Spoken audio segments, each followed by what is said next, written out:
What is that PhD in, Joe, if I may ask? Yeah. So it's utilizing the zero trust framework for on communication satellite infrastructure to prepare it for post quantum encryption. Wow. Wow. Yeah. This Yeah. is So, fun.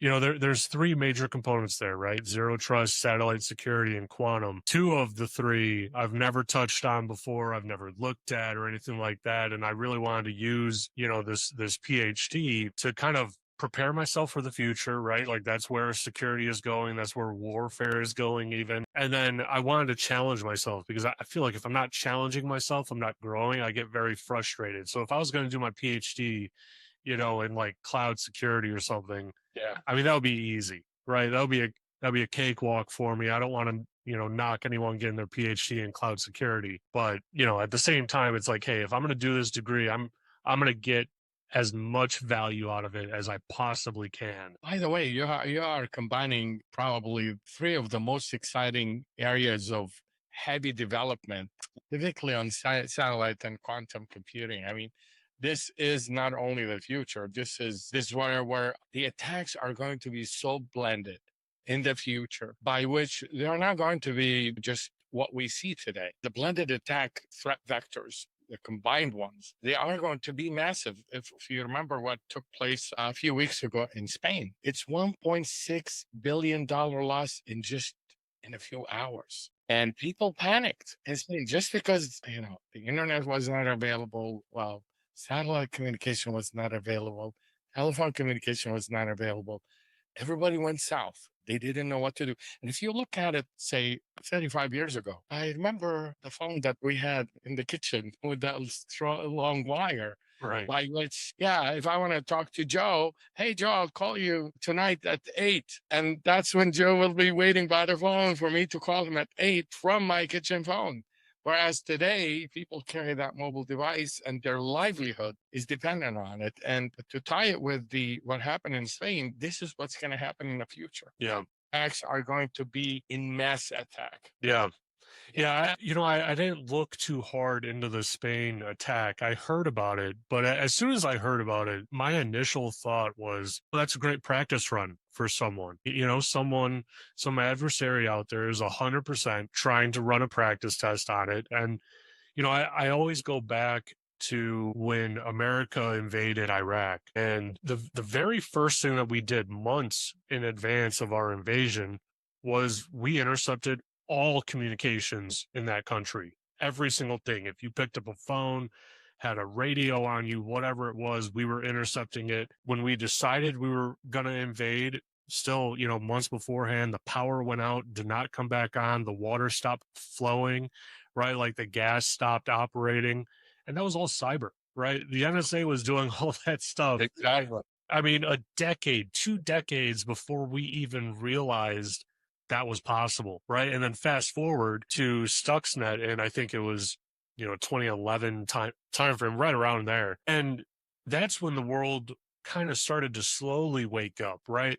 And the NSA was doing that, 10, 15 years prior, right? It's fascinating because as security experts, we're looking at that and we're like, well, Mhm. we test out things, the same way too, just other nations test it out on other nations.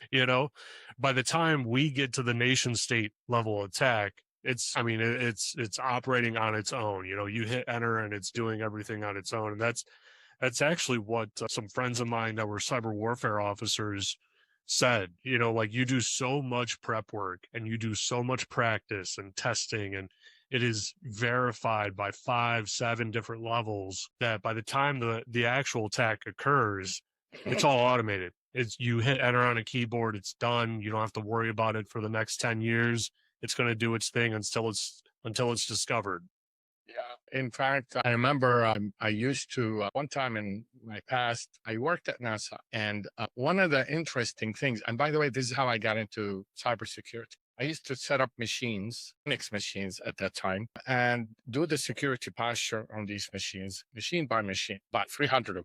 And there is groupings of machines associated with missions. And these are satellite missions. And of course, the satellite has been launched and we send and receive data to the satellite. And these machines crunch the data for the various scientists to work on a specific research. And of course, they want to achieve that conclusion. That research could be a lengthy research, 10, 20 years, and so forth. And one day, one of the scientists on one of the missions came up and told me, see this user on my machine, his name is Papari. He comes in at 4 p.m. every day, and I don't like that.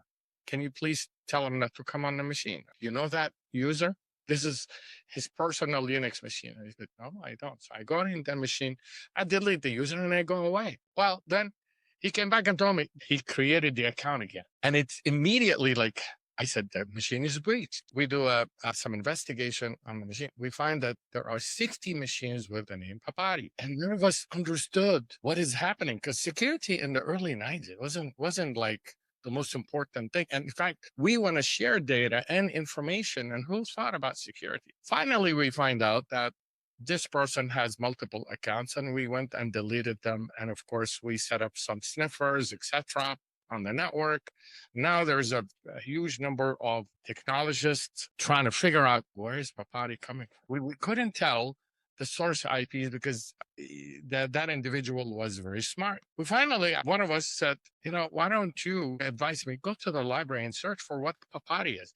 And at that time, the internet wasn't even there in the sense of having Yahoo and Yeah, you're going to the I was library. like, yeah. And then, so I went to the library. I found out that Papari is a Greek god. He said, oh, he's coming from Greece. This is how we knew he's.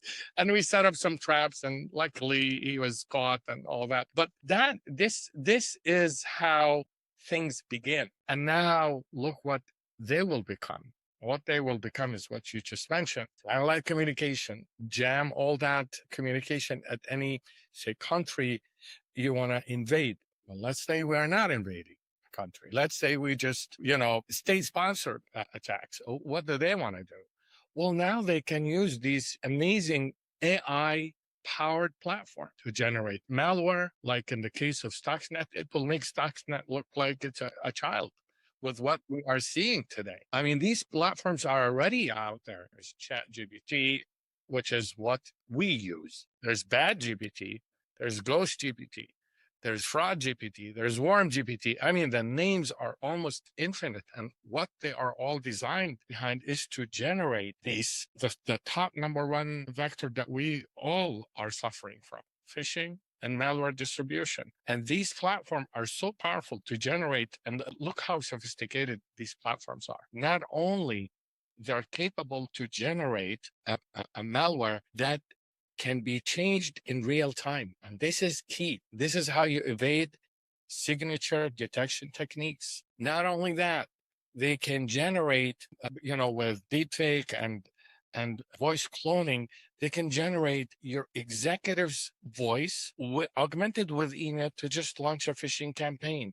Phishing, what we started with in 2003 as a commercial product. I used to work for a company where we launched our first commercial phishing product at that time. And I'm telling you, we were in the dark ages if you were to look at 2003 versus 2005. I mean, it's insane what we are seeing. The threat vectors are severe. And now blend these attacks together between satellite attacking the infrastructure of a country, augmented with attacking the banking industry or the financial